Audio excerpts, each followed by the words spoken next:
I don't remember whose idea it was, but we became Texas C. That was my idea. It was Dean's idea. I'd been drinking. So we're all from Texas, and we were transplanted in Tennessee. Actually, getting the opportunity to re-record our 10 #1 songs was a challenge in one way, but it was also really easy because we don't have to worry about them being hits because they were already #1, so that's good. But trying to come up with new arrangements or new ways to play them without alienating our fans that have been used to singing them all these years. But collectively, I think we did a really great job. I feel like we're better players and singers than we used to be, so if people got the original recordings, I'm sorry. But here's the opportunity to get a really good version of these songs. I think most of the changes we made to them happened over the years as we played these songs on the road for so many years. We kind of just morphed them from how they started to how we play them now. And there were a handful that we worked on the arrangements and kind of just said, forgetting what we did in the past, what can we do to this to make it totally unique? So Come Crying to Me was like that. Mr. Mom was had some different elements. No News has some different elements. So some of them are just more like how we play them live now, and others we just thought, you know, this is a song that we maybe took out of the show a while back because it just wasn't hitting us, and we wanted to make it fresh and new, and that's, to me, what Come Crying did. It just gave it a whole new life. I think that, well, I know that somebody said recently, and I think it was Drew, I'm not sure, but said that once you record a hit song like that, it's not yours anymore. Once it gets out to the public and people sort of embrace it, kind of belongs to them. So I think that the meaning for us could really just mean that we've been playing these hits forever, but I think the meaning is the same as it was when it first became a hit, and then we're redoing them now. But we just kind of let the people decide whatever it means to them, you know? Well, I can remember the first time I heard one of our songs on the radio. We did a Walmart Takes Country Music Across America tour. And we were still traveling around in this van that I owned, and we were doing a series of these, and the last one was in your hometown. Brownwood, Texas. Brownwood, Texas. And we didn't have a bus, obviously, we were in my van, but they had one bus on site for all the baby artists to hang out on during the day. And the owner of that bus, he had to fly out to California to pick up another one. He goes, God, I really wish one of y'all had a CDL so y'all could drive this bus back to Nashville. I said, I do. And he goes, you do? I said, yeah. And he goes, will you drive our bus back to Nashville? And I was like, yeah. And he goes, I'll pay you $200. I was like, yeah. I was like 4. I was like, yeah, I'll take that $200. And drove it back, and I had the radio on, and Keach was on the bus. I was with it. I was with it too. And it was actually, it was Heartbroken Every Day. Yeah, which it was Heartbroken Every Day. Which wasn't even a single till later on, but they played that on the radio, and you know, I about wrecked the bus just because we were going, oh my God, we're on the radio. Turn it up. You know? And it was storming too when it was storming, it was like yeah. a big rainstorm. Yeah. We were driving through. It was a good time. We actually started a 2-door Jeep Cherokee, so we had upgraded to the van, but the bus is probably better. The van was an improvement. Bus is, over. You like the bus more than anything. Yeah, most of the time I sleep on the bus, even when we have hotel rooms. I just, I like my little cocoon. And I give him a hard time about it. I'm like, Drew, dude, we got nice rooms, and he goes, yeah, I'm gonna stay on the bus. I have to have noise happening for my ears. It's got to be rumbling around my head. We make jokes that we'll go back to an RV or a van, and one of us will always say, well, send me a postcard. Yeah, let me know how it goes. Yeah. Y'all just gonna follow the bus, I guess? No, we're not going. You know how it goes. When you get a baby like a new song, or you write it or whatever, it's fragile, if you will. So, but and you kind of worried about, our interpretation of it. But once you people play it, like it, yeah, all that. yeah. But once you play it for a long time, you get seasoned, like you said. After several years of it, you just you feel confident, and you really get to think about what you're singing or playing, and we especially after doing this for 30 some odd years, we cherish every minute of it because we know we're lucky. Anybody that gets to do this for a living, we're just very blessed. So I think the key word he used is confidence. Yeah, because yeah. Like we were even talking about it. We did a cut by cut about this record. we were talking about No News and Michael's cool guitar part that he adds at the front that is totally different. And I remember when we were in the studio tracking that, he just started, we were talking about just something really cool, different, kind of big sound or whatever, and Michael pulls out this sound, starts playing it, and it was wacky, and he goes, "Is that too much?" And we're like, "No!" But he made the point, he's like, maybe in the beginning days, he wouldn't have been confident enough to even try something like that. Yeah. And now it's just about, hey, we're doing this is our career, we're in control of it. We're just gonna try things that we like to do, and I think we're all so much better at what we do. Not arrogant, but just confidence we're confident who we are as a band. We're confident in what each of us brings to the band, and I think it shows in the final recording of 10 to 1. Yeah, we know each other too, so we know kind of finish each other's Hey, I'm thoughts. Dean. I'm Dean. How you doing? Hey, good to see you. I'm Dean. Good to see you. What's your name? I'm Michael. Okay.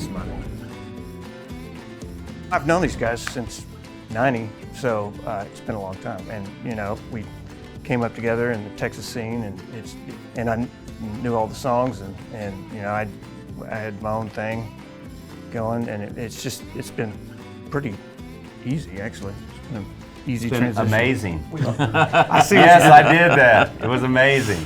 Yeah, so it's just been so much fun too. I remember hearing it for the first time. We had put together, we were doing some pre-production before the Lonely Grill record, where we just sort of sit and maybe work up the songs a little bit so we weren't sort of caught off guard in the studio. So we were doing some pre-production, and that song came up, and I remember the guy that sang the demo sounded like Rod Stewart a little bit. I don't remember, probably one of the writers on the song, or the demo singers, and I was kind of referred to that as the Rod Stewart song. And I don't remember any of us going like, "Oh man, that's going to be such a big hit." It was more like, well, that's definitely, we're going to cut it for sure. I knew it was going to be big. Yeah, of course, Dean knew. He I just kind kept of it to predicted himself. a 9-week number 1 on the country chart and a 2-week number 1 on pop. Yeah, of course. Man, I'm good. Yeah, but when we put it out and it started moving up the charts and people started embracing it, it just became, wow, it really is a good song, I guess. It was crazy because we'd kind of put out a song called Saturday Night, and then the record label pulled it like after 2 weeks, and we thought, oh no.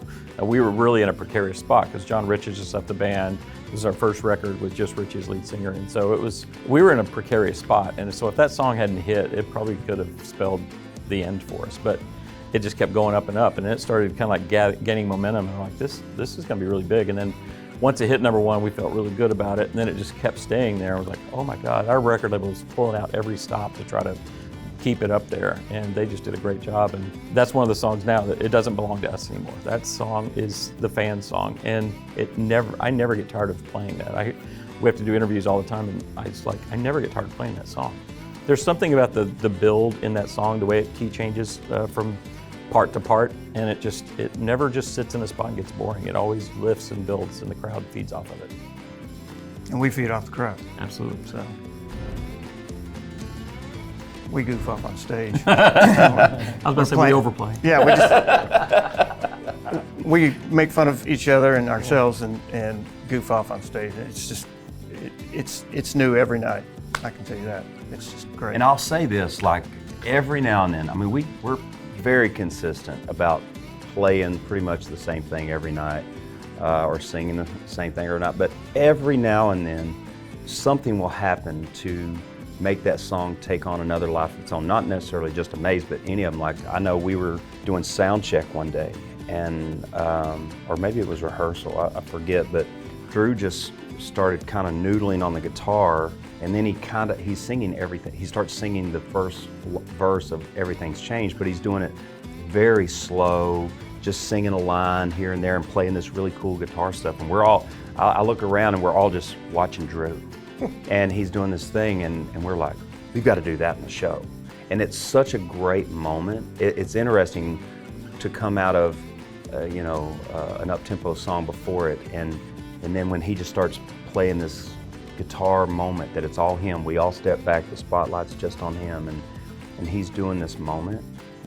I've always loved Everything's Changed, but I've never loved it like I do now with what Drew has added to it. It is so incredibly good and moving. So it's really fun to see these songs kind of start evolving. Well, the band never broke up. Let's get that square. The band never went anywhere. Lonestar has always been here, but As far as the re-record goes, I'll just say that we've had a greatest hits record before, but we've never had a record where all 10 of the number ones have been in one place. Because even when we did a greatest hits, we hadn't had some of the number ones come out yet. And then of course, with this great voice here, it just helps take it to yet another. You owe me a lot after this interview, by the way. But his voice just takes it to another place, and I think we just wanted to give the fans where we are today. Would you all agree with that? Absolutely. Yeah, absolutely. I mean, we sound different now with Drew, and it's very similar to our previous sound. I just feel like Drew is just an amazing singer, and we wanted people when they leave a Lonestar show now to be able to go home and get those songs the way they just heard them. And so it's weird to go do a show and then, oh, go buy a record with, you know, some of the person's voice on it. You know, it's just, it makes way more sense. Yeah, and it's. I feel, you know, 15 years younger when I'm on stage with these guys, just because it's just. Is that where you run around? Yeah, it's madness. He's fun to watch. Yeah, there's something wrong with me. The focus has been on this 10-1 record, obviously, but now that it's finished and it's about to be released, we are focusing on the next studio record, so we're pretty excited about that. And Drew and I, we've written a few songs together that are really great, but there's a lot more writing to be done, and we do look forward to a new original record. And we'll see how the reaction is to the 10-1, which I feel like should be great, but it'll be the setup. So if everybody wants to hear a new original record, get the 10-1, and then we'll get on the then other. we'll discuss the starter kit. That's the starter kit, yeah. I always compare it to like slow dancing or an Ouija board. I don't know. It's just when you're in a room with other folks. I've never heard that. Oh, really? Slow dancing and a Ouija board? No, either one. Oh, okay. Usually when I'm writing with. It's only this big. How do you slow down? Yeah, it's like, man, Slow dancing you next must to have a one of those. Forget it. Forget that I said that. Anyway. No more ranch water for you before an interview. Let's get an endorsement. Yeah, it's just, you know, you're just, it's a constant back and forth trying to figure out where we're going to go with this and where we're going to move this, what direction. And it's always good to have multiple folks in the band writing because you feel like you're going the same direction. But if there's an outside writer, you always want to make sure that, okay, is this going to be for us? Then it needs to go this direction. That's kind of what I'm saying. So, you know, the Ouija board. And everybody's got their hands on the little thing. And just- Right. Everybody's got it. No, I want to take it this way. No, this way. No, that way. And then you grab the board and you just throw it over your shoulder and say, get out of here. All right. But I think writing's different for everybody. I know the way I used to write is totally different than how I write now because over the pandemic and stuff, I, you know, just wrote a lot more than even usual, which is a lot already. And I even took a master class and learned a whole new way of writing, which is, I've never done it before, where you actually create music before you even have a title or anything. You just create a vibe with the music. And it's been really great for me because it totally, music, when I hear music, it creates words for me. A lot of people, they'll create words and then do music to it. When I hear music, I hear words. So it's interesting how that leads me, anyway, to a lyric. And it didn't used to be that way. I used to just, all right, let me think of a story. Okay, there's something cool, it's whatever. And then, now how can I make that lyric fit with this music? But the music now leads me personally to a lyric, Which means that we'll never have an instrumental album. Thank God.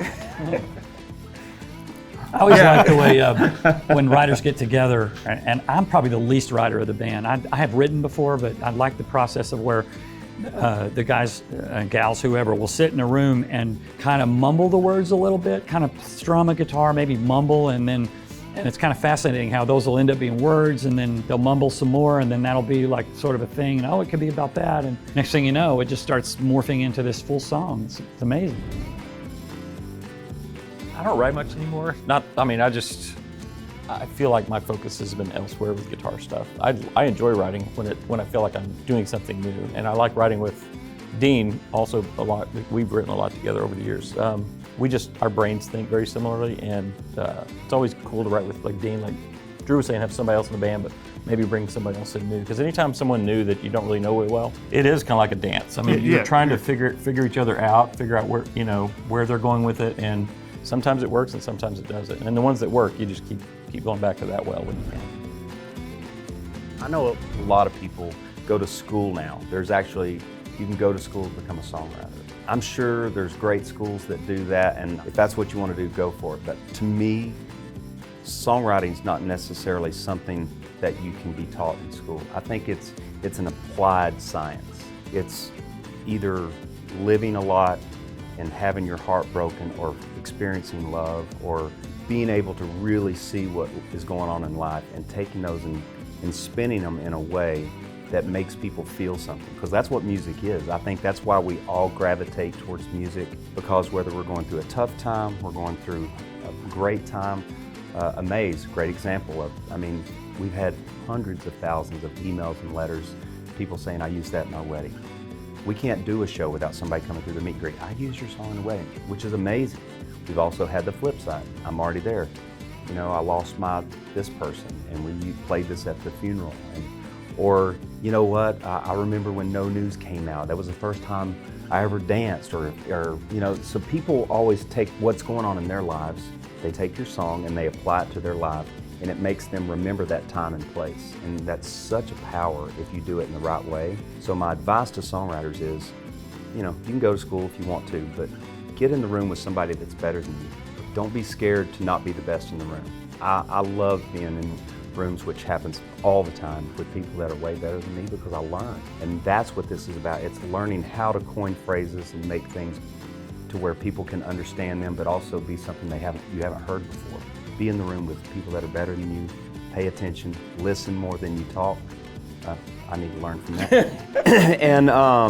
and just really apply life, because that's what people really gravitate towards. And feeding off of that, when I got to town, I was fortunate enough to have a deal, so I got to write with all my heroes. And, you know, I'm going to drop a name right here, but Don Schlitz, I was writing with Don Schlitz. Thank you. Anyway, I said I'd love to write again because I really liked the song we wrote. He said, well, you have to beat me in darts to write another song. So I beat him, and he said, best 2 out of 3. I said, you really don't want to write with me. So I said, anyway, second game, I beat him again. This is in his office, and so we wrote another song.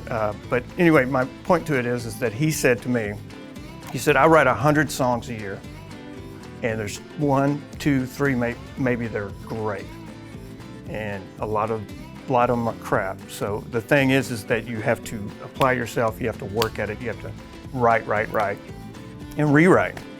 I mean, the thing is that revisit it.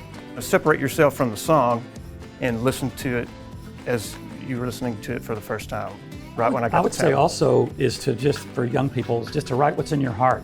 What you're going through, do you know somebody that went through something, and just like whatever you're thinking, and just put it on paper or put it on tape or whatever, and just go with that. Because you can't do wrong. Just that intellectual property that you own, that you just wrote, that you own that. I mean, that's something. That's worth a lot. Even though someone may never hear it, but it could possibly be something that someone could hear. And you went through it personally and you put it down. There was one time I was writing with Paul McCartney. Oh, there you go. There you go. I knew it was coming. That never happened. I Can't Make You Love Me is such a great song. Talk about every line means something. The melody is incredible. The piano is moving. Every element of It's the perfect song. It's the perfect song. It really is. It touches every button. I was just telling him, I played Drew a Songwriter. I said, I tried my heart out to write I Can't Make You Love Me, but not I Can't Make You Love Me this week. And I think it's a great song, but you can't touch that one. It's so moving, and I can hear it, and I feel everything that Bonnie Raitt is feeling, and that's what you want from a song. I love the festivals, but I really love playing the mid-sized bars or any place where people can stand in front of you. Just because I think we feed off the crowds a lot more. But as and far they drink as a lot venues, more at those places. Yeah, they do. They drink a lot more. They don't. They seem to like us. Yeah. The Ryman was incredible. I mean, we've already played it this year, but talk about a moving experience. I used to actually give tours of the Ryman. When I first moved to town, it was one of my 4 jobs that I had at one time, and just to try to pay the bills. And I literally, the day that we played there, March 3rd, I literally cried twice that day. First time was when we got there and we're getting ready to do sound check and stuff. I went and had my little moment, and then after the show, I went to a dressing room and I found a quiet place and I had another moment, because that place, we played there. We played there when it's been the Opry and done a couple songs, but to have that moment of, this is our show, sold out show, packed house. They were so engaging. They loved, the crowd was just so giving to us. And it meant something to all of us. But to me personally, to go from being fired from that job, giving tours of the Opry, to getting to headline that stage, it was truly a very religious experience. How did you get fired from doing tours? Well, you're supposed to give information, like you give stars home tours, and then you're a lot of driving, and then you end up at the Ryman. Well, I noticed when I would just give the information, I didn't get much in tips, and I was hungry. You know, I didn't used to be this fat. I was skinnier and was hungry. I noticed one time I brought my guitar out and I would just sing to the people in between. And when I would sing to the people, I would actually make pretty good tips. And I was like, oh, hungry person, bring guitar, make more money. That's what you do. And then they put a plan on there, and I got called in the office, and the lady said, you can't do that anymore. You know, there's too much information for you to be singing. That's not what you're paid to do. I said, okay. And of course, I skipped like 2 tours and didn't do it. Then I brought my guitar out again. They had a plan on there. I got fired. What if I sing the information? I should put a band together. I Just write songs around the information. I should have done it. See, but I wasn't that smart. Hey, y'all, there's... I wasn't that Your smart. songs. I wasn't that Yeah. smart. Well, it all started when Dean put the band together. We needed a name, so I don't remember whose idea it was, but we became Texas C. That was my idea. It was Dean's idea. I'd been drinking. So we're all from Texas, and we were transplanted into Tennessee, so we just shoved the 2 names together. So Texas C was our name, and there are any numbers of ways that you can screw that name up.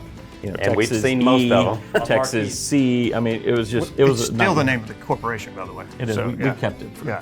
But I believe Don Cook's friend Costas, he was a songwriter guy. He said, because Don mentioned to him, yeah, they got a record deal, but they need a new name. And he goes, well, they're all from Texas, right? And he goes, yeah. He goes, they just call themselves Lonestar. And we're like, duh. I mean, so we thought, no, there's no way that's available. So we did quick name search and paid one little small band that wasn't even together anymore, paid them off, and now we are Lonestar.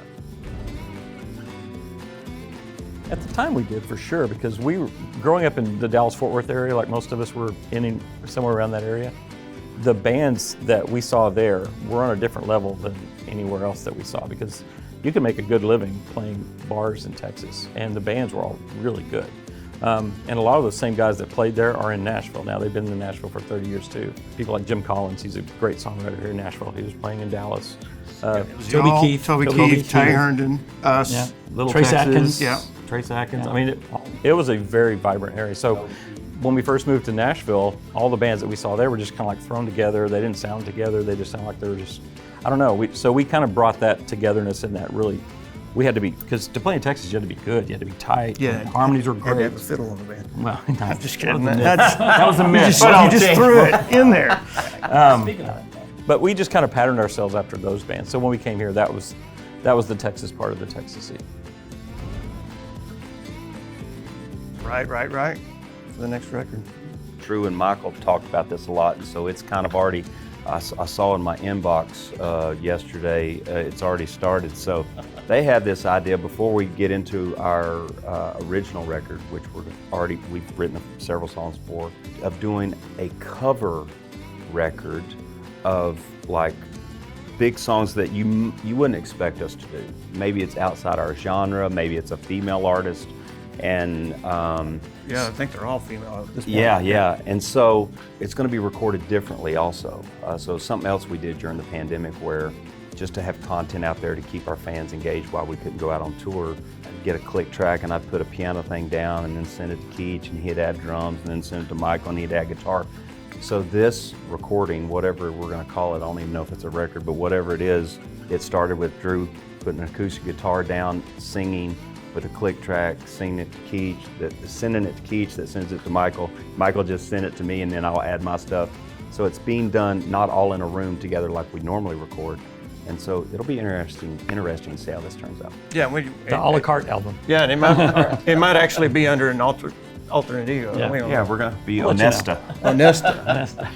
Is I Can't Make You Love Me on Rats that and one? all. Oh, wow, I didn't think about that. There we go. It could be. It could be. Never know. I just inspired you. Yeah, never know. I will say that our fans, I mean, think about it, we've been doing this over 30 years together, and they're still coming out in big numbers. And to have a career like we've had that just started out really just trying to put food on the table, doing something we love, to turn into this career where we've been able to make not just fans, but friends. We have so many of these fans that have been with us over the years that we know personally. We see them as like, hey, and we know their names. And it's amazing that this many years later, people will stay this true to us and believe in what we're doing and come spend their hard-earned dollars to come see shows and hopefully get this 10-to-1 record as well. So just to them, thank you. Thank you so much for believing in this band all these years. And I think we got another 30 in us. Let's go. You say so? Yeah, we got 30. Well, okay, 15 maybe.